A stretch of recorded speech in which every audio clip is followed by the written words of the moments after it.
എടാ വാച്ചു, ആ തെണ്ടി നമുക്ക് പാസ്പോർട്ട് തരുമോ ഇല്ലയോ? നമ്മൾ എപ്പോഴാ ആകാശത്തിലൂടെ പറക്കാൻ പോകുന്നേ? നമ്മൾ എന്തായാലും തുമ്പിയുടെ വാലും പിടിച്ചോണ്ട് പറക്കേണ്ടി വരും തോന്നുന്നു.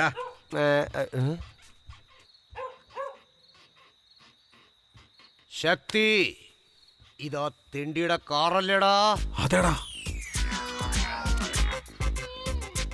ആ പട്ടിയുടെ മോൻ നമ്മളെ എന്ത് മാത്രം അടിച്ചു, അവനെ നമ്മൾ വെറുതെ വിടാൻ പാടില്ല. വാ, അങ്ങോട്ട് തിരിഞ്ഞു പോയേക്കാം. അളിയാ വേണ്ടടാ, ഒരുപാട് എനിക്ക് അടികൊള്ളാൻ വയ്യ.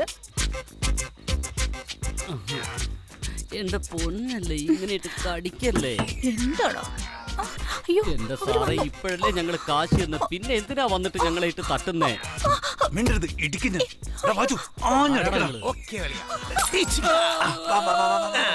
അവളിപ്പോ നിലവിളിക്കുന്നു.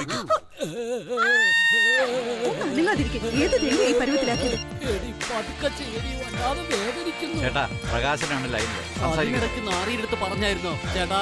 പ്രകാശൻ ചേട്ടാ, അയ്യോ അങ്ങനെയൊന്നുമില്ല ചേട്ടാ, ഞാനേ കാറ് ഓടിച്ചോണ്ട് ലെഫ്റ്റിലോട്ട് പോവുമായിരുന്നു. എടാ നീ എന്താണ് ഈ കാണിക്കാന്ന്? ഓഫ് ചെയ്യും കിഴങ്ങ. ഒന്നുമില്ലെണ്ണ, അത് ഞാൻ ഇവിടെ പറഞ്ഞതാ. കാറിങ്ങനെ പോവുകയായിരുന്നു, പെട്ടെന്നൊരു ഗർഭിണിയായ പട്ടി വന്നു. പെട്ടെന്ന് ചവിട്ടിയപ്പോ തല വന്ന് മുട്ടി ചേട്ടാ. ആ പട്ടി അവിടെ തന്നെ പ്രസവിക്കുകയും ചെയ്തു. തല വല്ലാത്ത വേദന ചേട്ടാ. പടാരിപ്പ് മുടിയുള്ളോണ്ട് വലുതായിട്ട് സംഭവിച്ചില്ല. ആ പട്ടി പ്രസവിച്ച കുട്ടികളൊക്കെ എത്ര സുന്ദരിയാ. അത് പോട്ടെ, സാധനങ്ങളൊക്കെ എത്തിയാ? ആ ഞാൻ വരാം. വിട്ടേക്കേട്ടാ, അതൊക്കെ ഞാൻ ഏറ്റുന്നേ. ചേട്ടാ, സത്യനോടും പാച്ചുവിനോടും വേഗം വരാൻ പറ. അവന്മാരെന്തിനാ ചേട്ടാ പൊക്കുന്നത്? വേറൊന്നും അല്ല, അവന്മാരെ ഞാൻ അന്നെടുത്തിട്ട് അടിച്ചല്ലേ, അതുകൊണ്ട് എനിക്ക് വല്ലാത്ത ഫീലിങ്. അവന്മാരെ വേഗം പോയി കൊണ്ടുവാ, ഇന്ന് ഞാൻ കാണിച്ചു കൊടുക്കാൻ. എന്താടാ, വേറെ ആരെയും കിട്ടിയില്ല നിങ്ങക്ക് കളിക്കാൻ? വാ തുറന്ന് അടിക്കുന്ന തെണ്ടിയവൻ. അവന്റെ അടുത്ത് പോയി പ്രശ്നങ്ങൾ ഉണ്ടാക്കിയിട്ട് കണ്ടോ, നാട് മുഴുവൻ നിങ്ങളെ അന്വേഷിച്ച് നടക്കുക. കിട്ടിയ കൊന്നുകളയും. ചുമ്മാ ബോട്ടിലുകൊണ്ട് ഒരു അടി അടിച്ചല്ലേ ഉള്ളൂ. മച്ചു, പാസ്പോർട്ട് കിട്ടി വല്ല ഫോറിനും പോയി രക്ഷപ്പെടാന്ന് വിചാരിച്ചാ അതിന് ഈ പന്നിവായം വിടുവോ? വിടുവെന്ന് തോന്നുന്നില്ല. വെറുതെ പാഴ്സപ്പിനെ ഒന്നും കാണണ്ട. ഈസി ആയിട്ട് വിദേശത്ത് പോകാൻ നിങ്ങളാരാ പ്രധാനമന്ത്രി? നമ്മൾ കോളനി പിള്ളേരാ. വെറുതെ അല്ല മക്കളെ, പോവാൻ കാശ് ഒരുപാട് ചെലവാകും. നമ്മുടെ പ്രതീക്ഷയുടെ മേൽ ഒരുപാട് കേസ് ഉണ്ടായിരുന്നതാ. നല്ലൊരു ലൂട്ടിങ് അടിച്ച് കുറെ കാശ് ഉണ്ടാക്കി കേസ് എല്ലാം ക്ലോസ് ചെയ്ത് ഗൾഫിൽ പോവുകയും ചെയ്തു. നിങ്ങൾ എവിടെയെങ്കിലും നല്ലൊരു കോൾ നോക്ക്, എന്നിട്ട് ഫോറിലേക്ക് പോകാൻ നോക്ക്.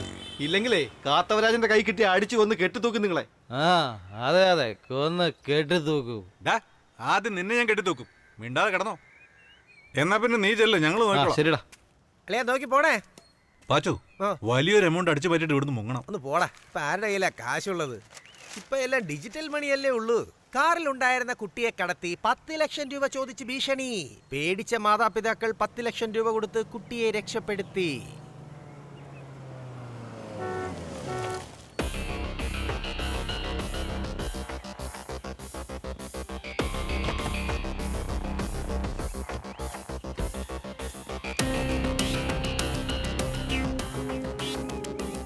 ഒരു പെണ്ണിന്റെ യോഗം കാരണം നിങ്ങൾ ഗൾഫിലേക്ക് പോകുന്നതായിരിക്കും.